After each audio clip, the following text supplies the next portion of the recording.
Bonjour et bienvenue dans cette vidéo, je suis Mathieu, thérapeute en rêve libre. Et ce matin, justement, pendant une séance, une cliente m'a dit une phrase qui m'a profondément touché. Vous savez, quand on aime quelqu'un, eh bien, on choisit la personne qui va nous faire souffrir. Elle l'a dit d'une voix calme, presque résignée, comme si c'était pour elle une évidence, comme si aimer et souffrir étaient indissociables. Et je l'ai senti tellement sincère à ce moment-là. Parce que dans sa bouche, eh bien, cette phrase n'était pas une idée abstraite, c'était une expérience vécue. Elle avait aimé quelqu'un de profondément destructeur et cette relation l'avait laissé vide, éclaté, comme si des morceaux d'elle eh bien, s'étaient dispersés sur son chemin. Et en l'écoutant, je me suis dit, vous voyez, c'est vraiment souvent ce que j'observe en rêve éveillé libre. Derrière les histoires de cœur, il y a des systèmes de croyances qui se sont construits sur la douleur. Des croyances qui finissent par nous faire confondre amour et souffrance, attachement et lien, intensité et profondeur. Mais cette phrase, quand on aime, on choisit la personne qui va nous faire souffrir, eh bien, c'est une phrase limitante. Et aujourd'hui, eh bien, j'aimerais qu'on la déconstruise ensemble.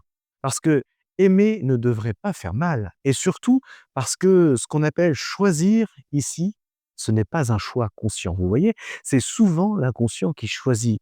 Et il choisit selon les blessures qu'il n'a pas encore pu guérir.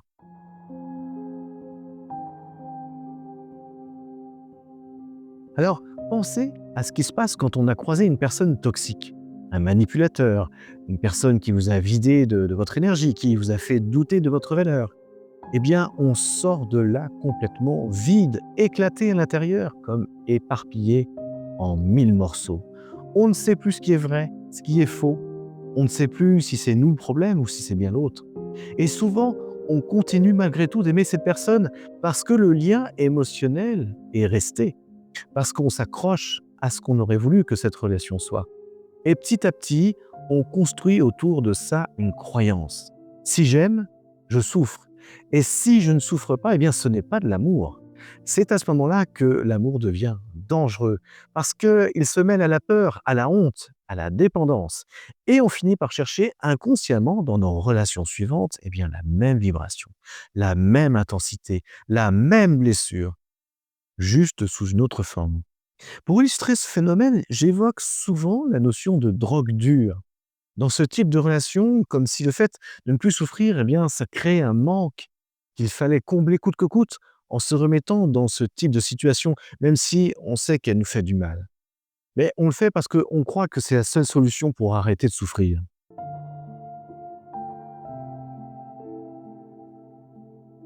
Et cette phrase, quand on aime, on choisit la personne qui va nous faire souffrir, eh bien, elle est le reflet d'un système de croyances abîmées. C'est comme si, à l'intérieur de vous, votre inconscient disait: «Je mérite la souffrance puisque j'ai toujours connu cette souffrance». L'amour, c'est ça, donner tout, même quand ça me détruit. Et vous savez quoi? Ce n'est pas vous qui pensez ça. Ce sont les blessures, les humiliations, les manques d'amour du passé qui parlent à votre place. Ce sont les ombres que vous avez accumulées, celles qu'on n'a pas encore regardées. Il y a une petite voix au fond de nous qui sait qu'un jour ou l'autre, il va falloir s'y confronter à toutes ces blessures, ces peines oubliées. Mais pour guérir émotionnellement, eh bien, de cette façon tordue d'appréhender l'amour, on n'a pas d'autre choix que d'ouvrir la porte à la tristesse, à la colère aussi. Mais c'est pour notre bien. C'est la seule condition pour laisser le passé derrière soi et pour pouvoir continuer sa vie, j'allais dire, normalement. Pour moi, les personnes qui deviennent toxiques, c'est parce qu'elles ne réussissent pas à symboliser l'expérience qu'elles ont vécue, comme si elles ne s'intégraient pas encore dans le fil de leur histoire. Mettre des mots sur ce qu'on a traversé, ressenti, vécu, c'est primordial pour conserver un sentiment d'identité intact.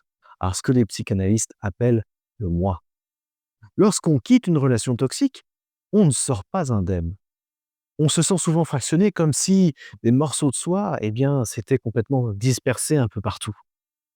Une part veut encore croire à l'amour, une autre veut fuir, et une autre n'a plus la force d'y croire du tout.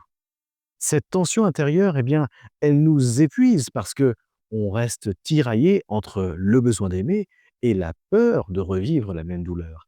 Alors, sans même s'en rendre compte, eh bien, on garde des réflexes invisibles. On teste, on doute, on contrôle. Alors, ce ne sont pas des défauts, mais des parties de nous qui essaient encore de se protéger.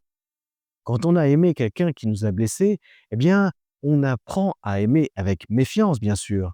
On veut être aimé, mais on a peur de l'être. Alors, on oscille entre la fusion et la fuite, entre le besoin de tout contrôler et la peur de tout perdre.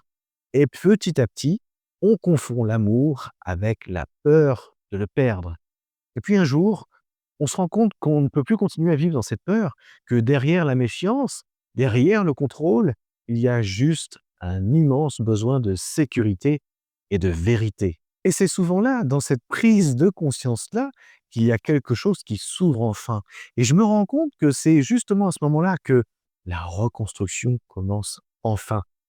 Pas dans la tête, mais dans la rencontre avec soi, avec ce qu'on a fui, avec les parts blessées, avec les émotions qu'on a étouffées pour survivre.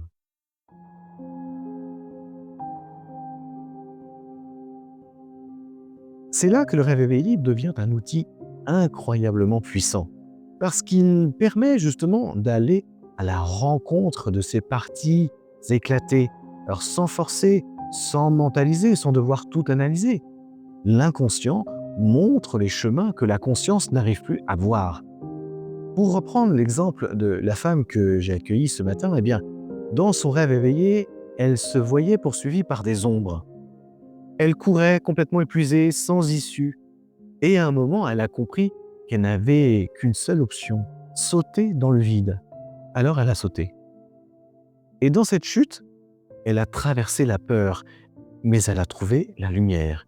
Et plus loin encore, une planète nouvelle, calme, douce, où elle commençait à se sentir enfin en sécurité.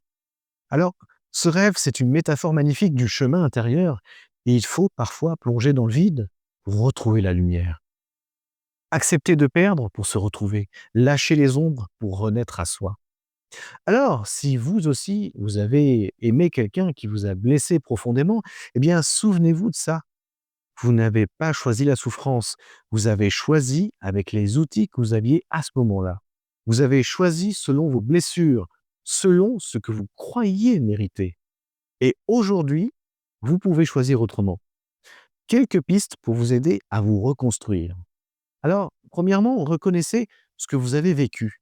N'essayez pas de minimiser ni de culpabiliser. Bien sûr que c'était violent. Et oui, vous avez souffert. Rappelez-vous que vous n'êtes pas complètement brisé, vous êtes juste en morceaux et que, justement, chaque morceau peut être recollé, réintégré, réaccueilli. Apprenez à aimer sans vous perdre. L'amour ne devrait pas vous vider, mais au contraire, il devrait vous nourrir. Revenez à votre ressenti. Votre corps, c'est ce qui est juste. En général, il se contracte quand il y a quelque chose qui sonne faux et à l'inverse, il se détend quand c'est juste. Et surtout, faites-vous accompagner si vous sentez que seul, c'est trop difficile à gérer. Et oui, parce que on ne guérit pas toujours en solitaire.